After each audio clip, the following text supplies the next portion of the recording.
Hello students, I am Ruchika and welcome back to our YouTube channel class with me. तो जैसा कि हम लोगों ने क्लास 10th केमिस्ट्री का जो फर्स्ट चैप्टर है केमिकल रिएक्शन वाला वो कंप्लीट कर लिया था। आज हम लोग सेकंड चैप्टर स्टार्ट करने जा रहे हैं जो कि है हमारा एसिड बेसिस एंड सॉल्ट। ठीक है, एसिड का हम डिस्कस करेंगे पहले, ये कंप्लीट करने के बाद बेसिस एंड देन सॉल्ट। ठीक है, इस तरह से डिस्कस करेंगे हम लोग। चलो फिर स्टार्ट किया जाए अपना सेशन आज का।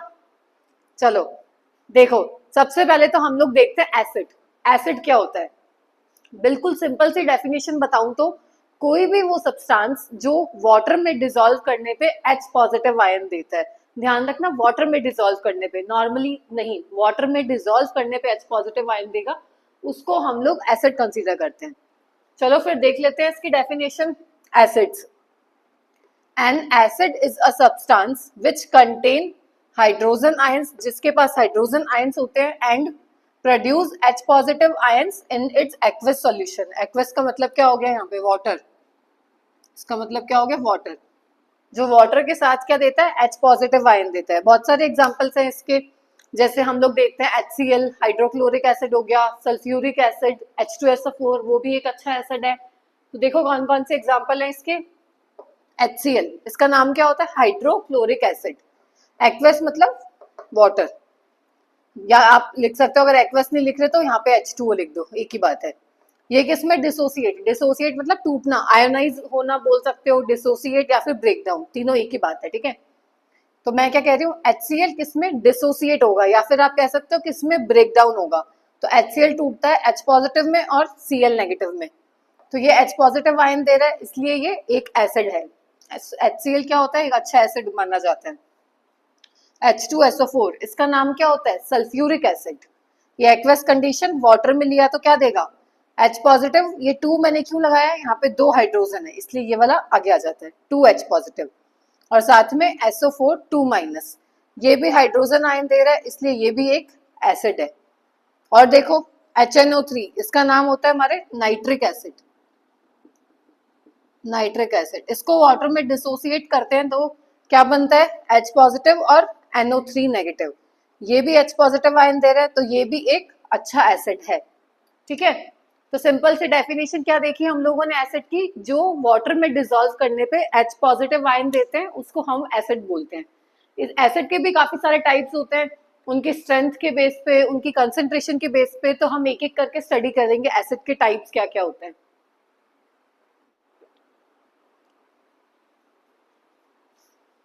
अब हम लोग देखते हैं क्लासिफिकेशन ऑफ एसिड्स, मतलब एसिड्स को आगे कैसे डिवाइड किया हुआ है।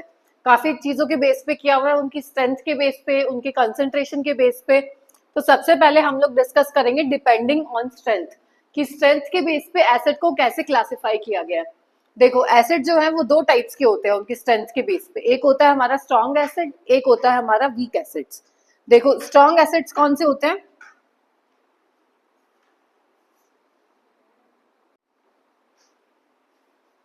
अब हम लोग डिस्कस करेंगे एसिड्स के क्लासिफिकेशन के बारे में। देखो एसिड्स को कैसे क्लासिफाई करा गया है, उनकी स्ट्रेंथ के बेस पे क्लासिफाई करते हैं, उनकी कंसंट्रेशन के बेस पे। तो सबसे पहले हम लोग डिस्कस करेंगे डिपेंडिंग ऑन द स्ट्रेंथ, कि उनके स्ट्रेंथ के बेस पे कैसे क्लासिफाई किया जाता है एसिड्स को। एक होते हैं हमारे स्ट्रॉन्ग एसिड्स, एक होते हैं हमारे वीक एसिड्स। देखो क्या डिफरेंस है इसमें, मैं पहले आपको बता देती हूँ, फिर इसकी डेफिनेशन डिस्कस करेंगे हम लोग। देखो स्ट्रॉन्ग एसिड्स वो होते हैं जो अपने आयंस में कंप्लीटली डिसोसिएट हो जाते हैं। डिसोसिएट बोल दो, आयोनाइज बोल दो, या फिर ब्रेक डाउन। जैसे हम लोगों ने अभी देखा था HCl। HCl किस में टूटता है? H पॉजिटिव में और Cl नेगेटिव में। इस ब्रेकडाउन को ही हम बोल देते हैं केमिस्ट्री की टर्म्स में डिसोसिएट होना या फिर आयोनाइज होना। तो जो पूरा 100% मतलब कंप्लीटली डिसोसिएट हो जाते हैं या आयोनाइज हो जाते हैं, उनको हम लोग बोलते हैं स्ट्रॉन्ग एसिड्स। जैसे हाइड्रोक्लोरिक एसिड हो गया, HNO3 हो गया, nitric acid, sulphuric acid, H2SO4, ये सब क्या हो गए हमारे स्ट्रॉन्ग एसिड्स। और वीक एसिड क्या हो गए? नाम से पता चला, देखो स्ट्रॉन्ग मतलब जो कंप्लीटली डिसोसिएट हो जाए, और वीक मतलब जो कंप्लीटली डिसोसिएट नहीं होते, मतलब पार्शियली डिसोसिएट होते हैं। पार्शियली मतलब 100% नहीं हो रहे, सिर्फ 60 या 70% ही डिसोसिएट हो रहा है उसका, उसको हम बोल देते हैं वीक एसिड्स। चलो अब इसकी डेफिनेशन देख लेते हैं एक बार। स्ट्रॉन्ग एसिड्स कौन से होते हैं?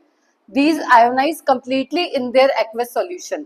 एक्वस मतलब वही वाटर में डिसोसिएट करने पे ये कंप्लीटली आयोनाइज हो जाते हैं, पूरे ब्रेकडाउन हो जाते हैं, जैसे HCl। HCl को वाटर में डालोगे तो क्या होगा, ये H पॉजिटिव और Cl नेगेटिव में ब्रेक डाउन हो जाएगा, पूरा 100% डिसोसिएट हो गया, इसलिए ये एक स्ट्रॉन्ग एसिड है। दूसरा एग्जांपल है H2SO4, इसको भी अगर वाटर में डालोगे तो क्या हो जाएगा, 2H positive plus SO4 2 minus, ये भी पूरा 100% डिसोसिएट हो गया, तो ये भी एक स्ट्रॉन्ग एसिड है। और दूसरी साइड वीक एसिड कौन से हुए, these ionize partially in their aqueous solution, मतलब वाटर में डिसॉल्व करने पे कंप्लीटली आयोनाइज नहीं होते, पार्शियली होते हैं, मतलब 50-60% आयोनाइज होगा इसका। इसका सबसे मेन एग्जांपल होता है CH3COOH, इसका कॉमन नेम, इसको हम लोग एसिटिक एसिड के नाम से जानते हैं। एसिटिक एसिड किसमें प्रेजेंट होता है, विनेगर, सिरका जो हम घर पे यूज करते हैं उसमें एसिटिक एसिड होता है, CH3COOH। देखो ये भी ब्रेक, यहाँ लिख देती हूँ मैं, CH3COH, ये भी ब्रेक डाउन तो होता है CH3CO minus plus H positive में, पर 100% नहीं होता, इसलिए ये एक वीक एसिड है, ठीक है। और इसका नाम ध्यान रखना, एसिटिक एसिड बोला जाता है इसको, विनेगर में, सिरके में प्रेजेंट होता है ये। तो ये क्लासिफिकेशन हो गया हमारा स्ट्रेंथ के बेस पे, स्ट्रॉन्ग एसिड और वीक एसिड।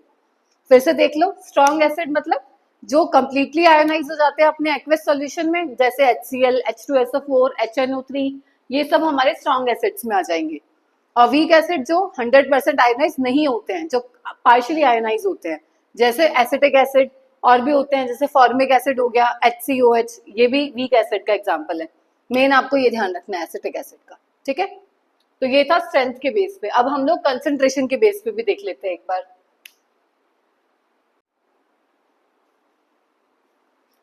देखो नेक्स्ट क्लासिफिकेशन है एसिड्स का कंसंट्रेशन के बेस पे।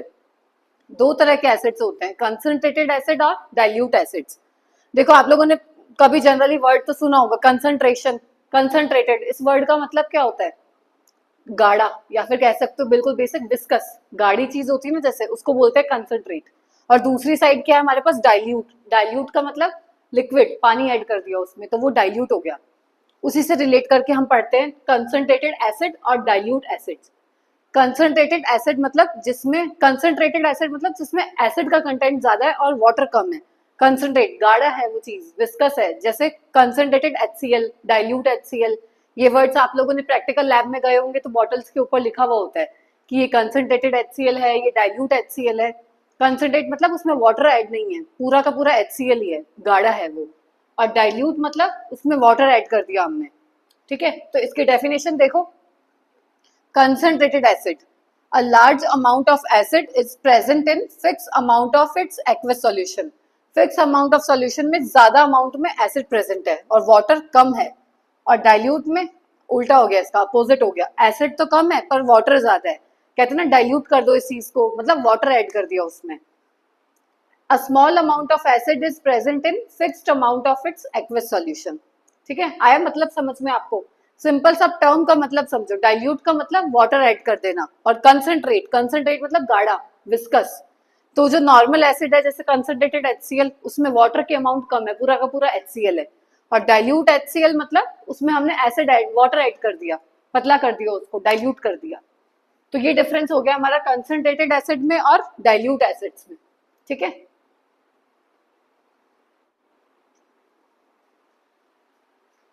नेक्स्ट टाइप है हमारा एसिड का डिपेंडिंग ऑन द सोर्सेज, मतलब कहाँ से ऑब्टेन हुए हैं, कहाँ से मिले हैं हमें। इसमें दो टाइप के होते हैं, ऑर्गेनिक एसिड्स और इनऑर्गेनिक एसिड्स। और ध्यान रखना इनऑर्गेनिक एसिड्स को ही मिनरल एसिड भी बोला जाता है। देखो इन दोनों में डिफरेंस क्या है। ऑर्गेनिक एसिड, ऑर्गेनिक मतलब जो हमें नेचर से मिलते हैं, प्लांट से, एनिमल से, इन सबसे जो एसिड्स ऑब्टेन होते हैं उनको हम लोग बोलते हैं ऑर्गेनिक एसिड्स। जैसे कि सोचो कौन सा होगा, एसिटिक एसिड हो गया, फॉर्मिक एसिड हो गया। फॉर्मिक एसिड किससे मिलता है, चींटियों से, रेड आंट से। तो ये सब किस में आ गए हमारे ऑर्गेनिक एसिड्स में। और इनऑर्गेनिक एसिड्स जैसे HCl हो गया, HNO3, जो हमें नेचर से नहीं मिलते हैं उनको बोलते हैं हम लोग इनऑर्गेनिक या फिर मिनरल एसिड्स।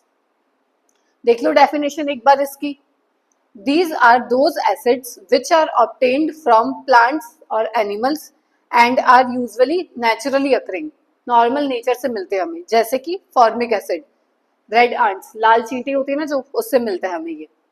और दूसरी साइड इनऑर्गेनिक एसिड कौन से हुए, these are the acids which are not present in nature, normally nature में प्रेजेंट नहीं होते ये एसिड, एग्जाम्पल HCl, HNO3, ये सब आ गए, H2SO4, ये सब आ गए हमारे इनऑर्गेनिक एसिड्स में।